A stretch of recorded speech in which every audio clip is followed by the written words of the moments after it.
안녕하십니까. 조영춘 목사입니다. 한 주간 동안 평안하셨나요? 아멘. 네. 아유, 얼굴이 더 밝습니다. 네네. 제가 질문 하나 혹시 하려고 하는데요. 네. 혹시 두 분은 혹시 맛집을 이렇게 탐방하는 거를 좋아하시나요?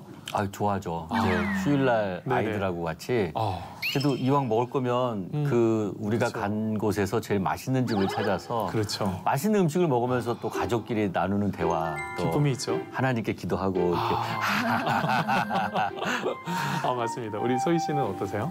요즘은 검색이 참 잘 되잖아요. 그렇죠. 네, 네. 그래서 어디 가면 거기 맛집을 딱 검색하면 정말 많이 나와서 어, 사실 찾기는 쉬운 것 같아요. 그렇죠. 네, 성공률은 모르겠어요, 근데. 아, 맛은 또 이제 가서 네. 또 우리가 직접 맞아요, 평가도 맞아요. 해봐야지 네네네. 되니까. 네.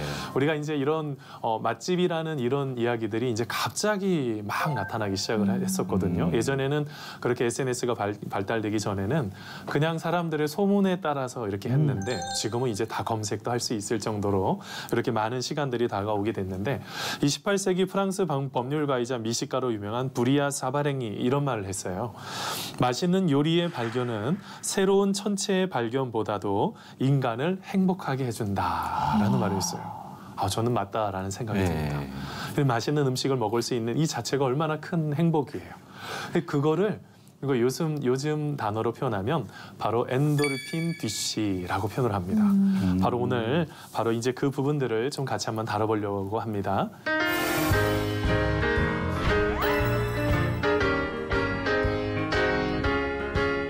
혹시 엔도르핀 뒤시라는 단어를 들어보셨나요? 일단 뭐 해석을 해보면 이렇게 엔돌핀이 솟는 그렇죠. 그 접시. 그러니까 접시, 뒤시. 디시. 아, 밥 네네네. 먹으면서 식사. 네네. 엔돌핀이 도는. 그러니까 접시가 행복한 접시. 네. 아, 비행 접시? 이 어떻게 보면 거의 비슷하게 맞추셨어요. 이 엔도르핀 뒤시가요. 이제 예를 들면 접시 안에 음식이 담겨져 있는 거죠.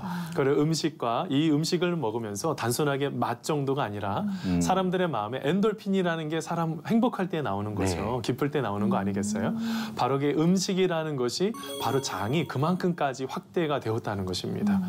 그러다 보니 어떻게 될까요? 이 엔도르핀 뒤시는요, 단순하게 음식을 먹는 즐거움뿐만 아니라 이 음식을 먹으면서 다른 사람들, 아까 말씀드렸던 것처럼 가족들과 행복한 시간도 가질 수 있고 내 마음속에 힐링까지 같이 갈 수 있는 바로 그런 넓은 개념을 바로 엔도르핀 뒤시라고 표현을 합니다.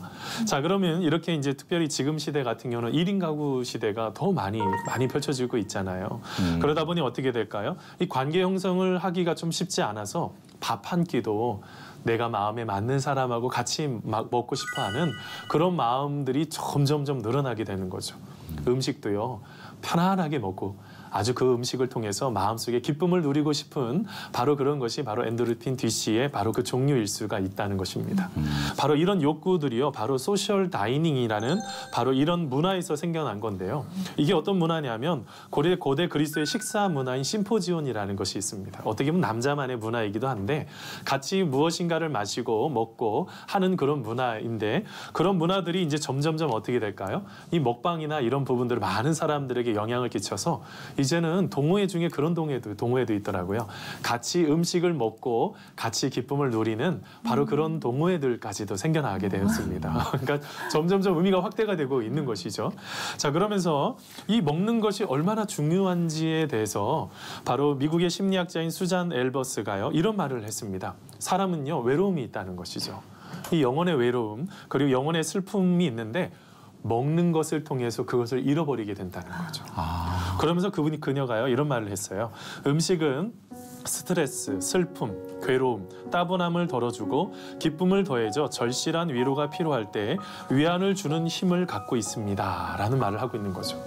음식을 먹음을 통해서 기쁨을 갖는, 아주 공감이 됩니다. 그렇죠. 공감이 되시죠? 바로 그런 것들을 갖게 된다는 것입니다. 자, 그런데요, 우리가 여기서 한 가지 생각을 해야 되는 게 이 스트레스라는 것이죠. 이 스트레스가 되면 어떤 사람은 어떻게 해요? 미국의 한 75% 사람들은요, 음식을 막 먹으면서 스트레스를 풀어간다는 것이죠. 음식을 가지고 자꾸 스트레스를 풀게 되면은 이게 긍정적인 것도 있지만 한편으로는 부정적인 그런 것들이 나타날 수가 있다는 것입니다. 그런데 우리가 이것을 통해서 우리가 생각을 해야 되는 것이 이 그 음식을 너무 잘 관리하지 못하면, 특별히 이게 스트레스가 원인 아니겠어요? 이것을 잘 관리하지 못하면 우리의 몸의 신체에 많은 영향을 주게 되는 거죠. 어떤 영향일까요? 생각할 수 없는 여러 가지 문제들이 생겨나게 되는 거죠. 찾아보니까요, 이게 엄청나게 많은 것들이 나타나더라고요. 혈압이나 당도 문제가 생기고, 그다음에 이 만성 스트레스는 단순한 감기부터 이 암까지도 유발할 수 있는 그런 문제들이 일어나는 것입니다. 그래서 이런 문제들이 일어날 때 우리가 그것을 어떻게 관리를 해야지 되느냐는 것이죠. 바로 그러기 위해서 우리 가운데 필요한 것이 뭐냐면 바로 몸에 좋은 영양소를 섭취하고 독이 되는 것들을 바로 걸러내는 것들이 필요하다는 것입니다. 이런 것을 바로 푸드 세라피라고 그래요. 음식을 통해서 나에게 잘 맞는 음식을 먹고 내 몸을 건강하게 만들어가는 이 푸드 세라피라는 것이 필요한 시대가 된 것이죠. 그런데 이 푸드 세라피를 해도요, 또 우리에게 이게 걸러내야 되는 게 있는데 그게 독이라는 것이 있어요. 혹시 제독요법, 이게 혹시 영어로 뭔지 아십니까? 혹시 디톡스라는 단어 들어보셨어요? 네, 해독 주스. 아, 맞죠. 해독 주스와 같은 바로 이런 것이 이제 독을 걸러내는 것이죠. 어떤 사람은요, 레몬을 가지고 레몬 물을 마시면서 하는 분들도 있고, 우리나라의 대표적인 것 중에 하나는 그냥 물을 마시는 거예요. 하루에 2리터 정도씩 물을 계속 먹으면 몸에 건강한 좋은 콜레스테롤이 생기고 또 우리의 몸에 좋은 것들이 나타난다고 그러네요. 그뿐만이 아니라 이런 음식뿐만 아니라 사람들의 주거 환경도요. 예를 들면은 그냥 어떤 인공이나 이런 것을 하는 것이 아니라 천연 마감제를 활용한다든지 이게 조금 더 확대가 되는 거죠. 예를 들면 마음속에 분노하고 짜증이 일어날 때 이것을 어떻게 해요? 어떤 사람은 뭐 명상이나 그런 부분들을 통해서 자기 자신을 이렇게 조금 더 건강하게 풀어가는 그런 시대가 바로 지금의 시대라는 것입니다.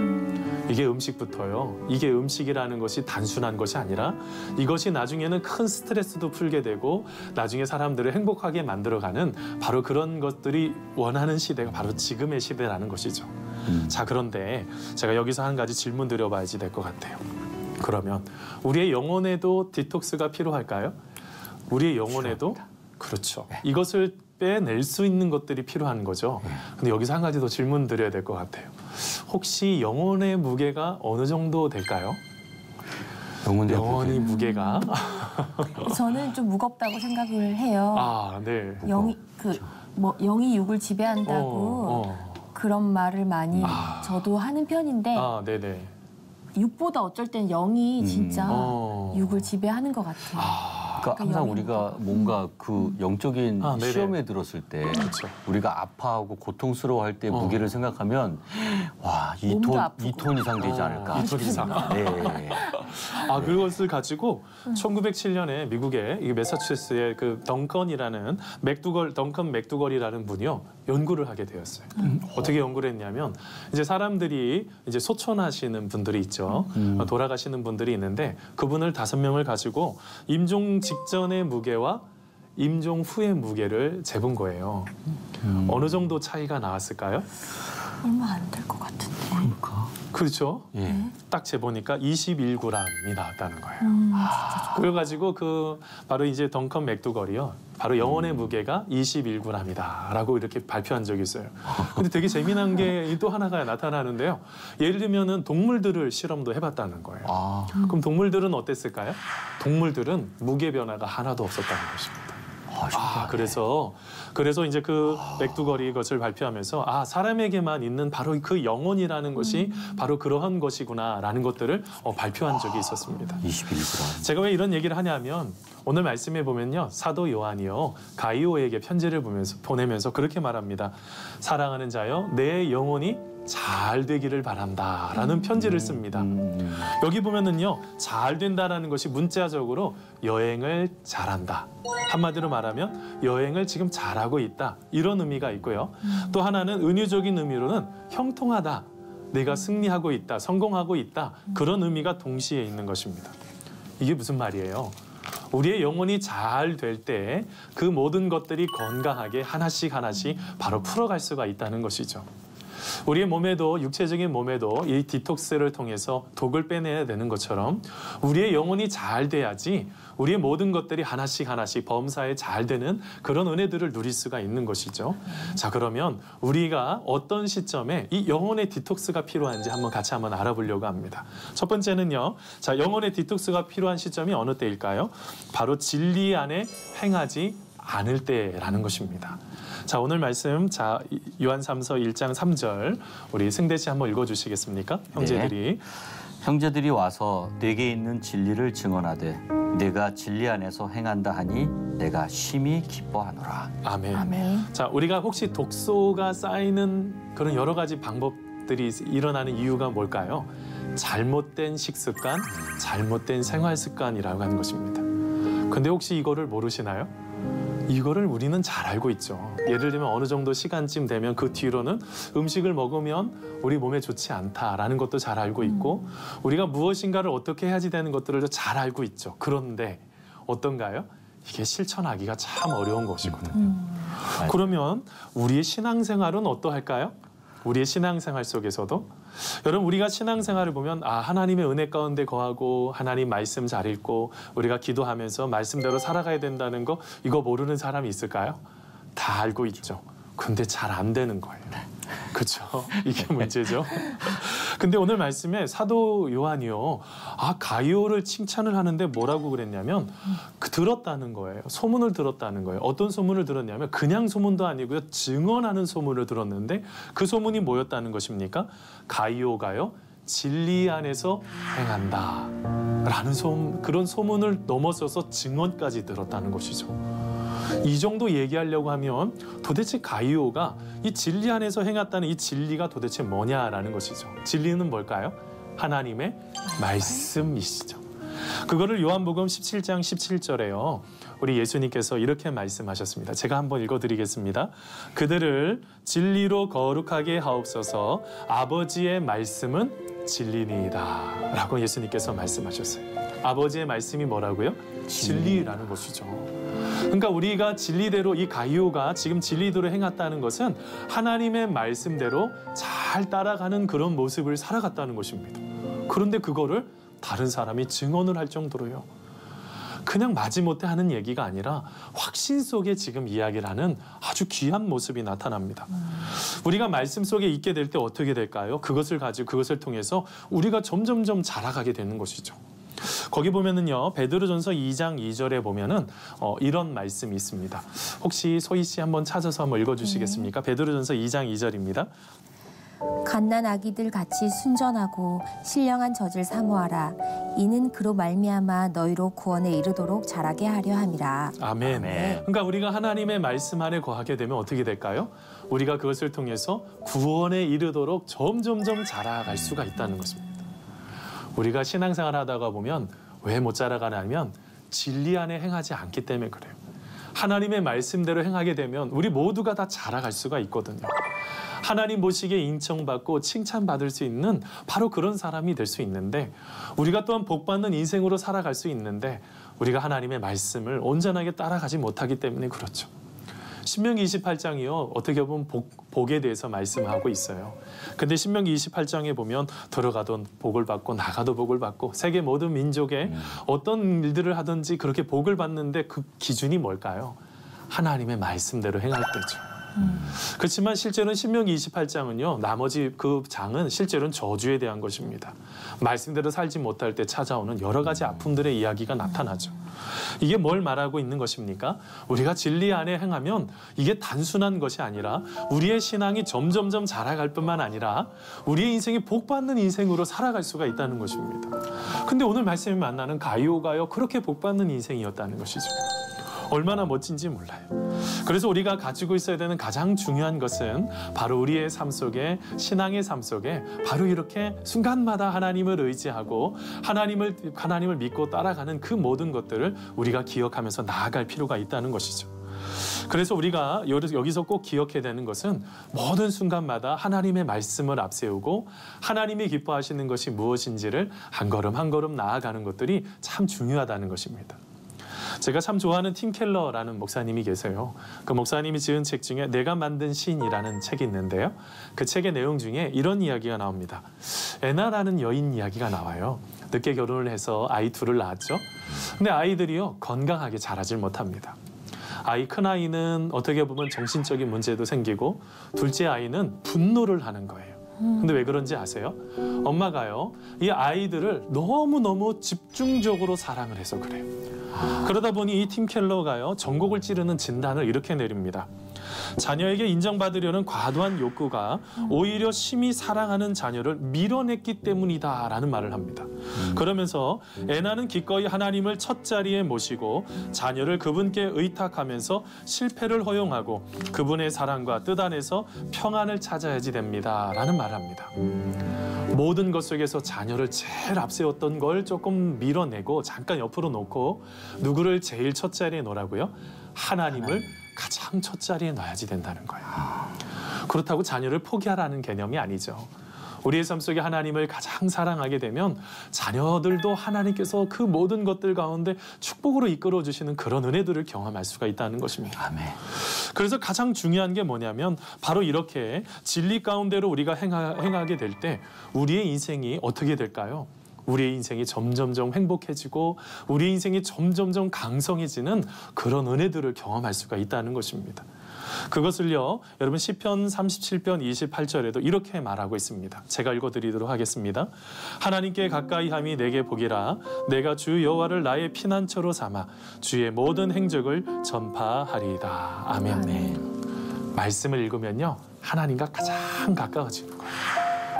하나님과 가장 가까워지는 그 순간, 우리가 진정으로 우리가 사랑하는 그 순간 아니겠습니까?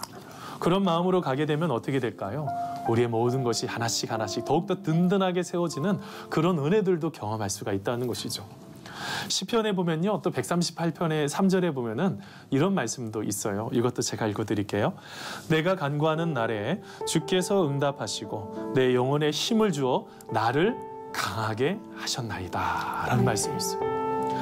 모든 것들을 하나님 앞에 내어 맡기고 하나님 앞에 기도하면 또 가까워지는 것 아니겠어요? 그렇게 되면 우리의 영혼에 어떻게 하신다고요? 힘을 주시고 강하게 만들어 주시는 그런 은혜들을 누릴 수가 있다는 것입니다.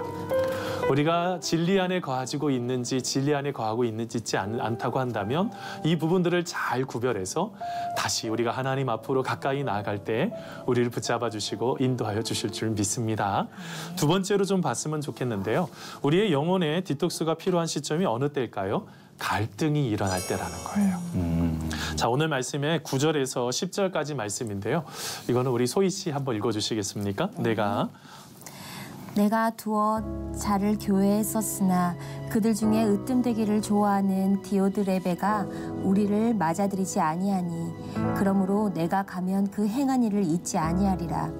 그가 악한 말로 우리를 비방하고도 오히려 부족하여 형제들을 맞아들이지도 아니하고 맞아들이고자 하는 자를 금하여 교회에서 내쫓는도다. 아멘. 아멘. 우리가 우리의 몸에 독소가 생겨나는 여러 가지 요인들이 있죠. 그중에서는 뭐 술과 담배와 같은 기호식품도 있고 또 매연과 같은 실내외, 요새처럼 미세먼지처럼 그런 나쁜 환경이 또 있죠. 그뿐만이 아니라 이 인스턴트 식품에 보면 이 화학 성분으로 만든 거 아니겠어요? 우리의 몸에 그런 부분들이 자꾸 축적이 되고요. 그다음에 또 하나는 일상의 스트레스가 또 독소가 될 때가 있습니다. 자, 그런데 이 일상에서 찾아오는 이런 독소가 이렇게 문제가 있는 것처럼 우리가 신앙 안에서 살다가 문제가 생기는 것이 있죠. 그게 뭐냐면 갈등이라는 것이에요. 갈등. 혹시 갈등이 일어나면 마음이 어떠해요? 마음이 너무너무 힘들죠. 힘들어요. 참 쉽지 않습니다. 이게 건강하게 풀어가려고 하는데 누군가하고 마음이 맞지 않아서 이게 흩어지는 것 자체만으로도 힘든 것이 없거든요. 근데 오늘 말씀에 지금 사도 요한이요, 누구를 설명을 하냐면 가이오 말고도요, 디오드레베라는 분을 설명을 해요. 그분하고 지금 선교적인 갈등이 지금 일어났다는 것입니다. 그 선교적인 갈등의 요인이 뭘까요? 이 디오드레베는요, 어떤 사람이냐면 그의 마음속에 유대인을 위한 정책을 좀 펴가기를 원했던 사람입니다. 근데 사도 요한은 어때요? 이방인일지라도 그 이방인들이 다 같이 와서 하나님을 만나고 나그네들을 섬겨주기를 원했단 말입니다. 그런데 이 디오드레베는 그게 싫은 거예요. 아니 유대인에게만 복음을 증거하지 왜 이방인에게 복음을 증거하냐. 근데 이것이 어떤 문제가 생겼을까요? 초대교회에 서로 영접하고 환대하고 서로를 끌어안을 수 있는, 포용할 수 있는 바로 그것들이 무너지기 시작을 했던 것이죠.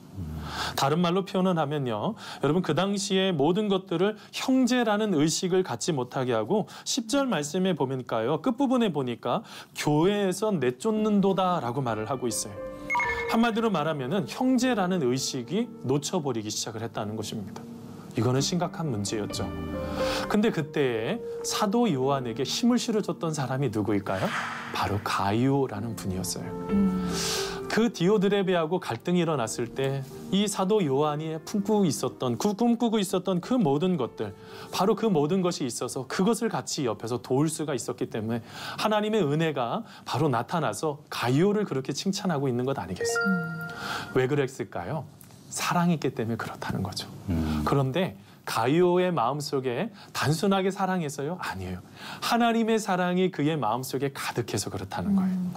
참 신기한 게요, 요한 3서 2절 말씀을 헬라어 원문으로 보면은 다음과 같이 번역을 할 수 있어요. 하나님의 사랑받는 이여, 그대가 모든 일에 있어 잘되고 또 강건하기를 기원합니다. 그대 자신의 내면이 잘되고 있는 것처럼 말입니다. 라고 번역을 할 수 있어요. 그러니까 단순하게 가이오가 사랑받게 된다는 것은 누구의 사랑을 받았기 때문에 그래요? 하나님의 사랑을 받았기 때문에 그렇죠. 하나님의 사랑을 받다 보니 또한 사랑의 사도인 누가 보여요? 사도 요한이 보이기 시작을 하는 거죠. 그를 그래서 적극적으로 지지하고 바로 그를 진정으로 품으면서 그 모든 것들을 감당할 수가 있었던 것입니다. 참 신기하죠? 누군가를 사랑한다는 것, 바로 이것은 우리의 삶 속에 가장 갈등을 풀어갈 수 있는 가장 중요한 일인데, 바로 나를 누군가에게 지지해주고 사랑해주는 사람이 있다는 것만큼 바로 행복하고 기쁜 것이 없다는 것입니다. 그냥 나 자신만 생각하는 것이 아니라 나를 넘어서서 타인들을 사랑할 수 있는 그 마음들이 우리의 삶 속에 가장 중요하다는 것이죠. 바로 이렇게 누군가를 조건 없이 낯선 사람을 주의 이름으로 사랑할 수 있는 것이 너무너무 중요하다는 것입니다. 예수님도요, 마가복음 10장 42절에요, 그렇게 말씀하셨어요. 제가 한번 읽어드리겠습니다. 또 누구든지 제자의 이름으로 이 작은 자 중 하나에게 냉수 한 그릇이라도 주는 자는 내가 진실로 너희에게 이르노니 그 사람이 결단코 상을 잃지 아니하리로다 라고 표현했어요. 작은 소자, 연약한 사람, 어린아이와 같은 사람, 그 사람들에게 내가 줄 수 있는 것, 냉수를 한 그릇 딱 준 것밖에 없는데 하나님께서 뭐라고 말씀하세요? 그 사람이 상을 받을 것이라는 것이에요. 내가 누군가를 사랑한다는 이것은 바로 우리의 삶 속에 하나님 나라의 상급을 쌓는 가장 귀중하고 소중한 일이라는 것입니다. 그래서 우리의 삶 속에 가장 중요한 것이 무엇이에요? 갈등이 일어날 때 우리가 그 모든 것들을 포용할 수 있는 뭐가 필요하다고요? 사랑이 필요하다는 것입니다. 실제로 갈등이 일어나는 이유는요, 그 안에요, 사랑이 식어져 가기 때문에 그래요. 사랑이 식어져 가면요, 모든 것들을 나눠갈 수가 없는 것이죠. 우리가 말씀을 좀 마치면서 예전에 그런 글을 봤어요. 윤여정이라는 분이 어떤 분을 이제 인터뷰하는 내용인데, 언제 제일 연기가 잘 됩니까? 라는 질문을 던진 적이 있어요. 그랬더니 이 윤여정 이 배우님이요, 이런 말씀하셨어요. 생계가 달려 있을 때 제일 잘 됩니다. 라는 말을 했다는 거예요. 간절함이죠, 간절함. 확 공감된다. 확 공감되죠. 무엇인가에 대한 간절함. 이 간절함이 모든 것들을 풀어갈 수가 있는 출발점인 것 알고 계세요? 기적을 일으키는 출발점이기도 하고요. 우리의 삶이 잘 되는 그 모든 것의 출발점이기도 해요. 우리의 영혼의 그런 간절함, 우리의 영혼은요, 늘 하나님을 향해서 나아가는 경향성이 있어요. 늘 지켜보는 거예요, 하나님을 향해서. 그럼 우리는 어떻게 해야지 돼요? 그것을 함께 늘 하나님 앞으로 나아갈 수 있도록 우리도 같이 마음을 쏟아서 함께 나아가야 되지 않겠어요?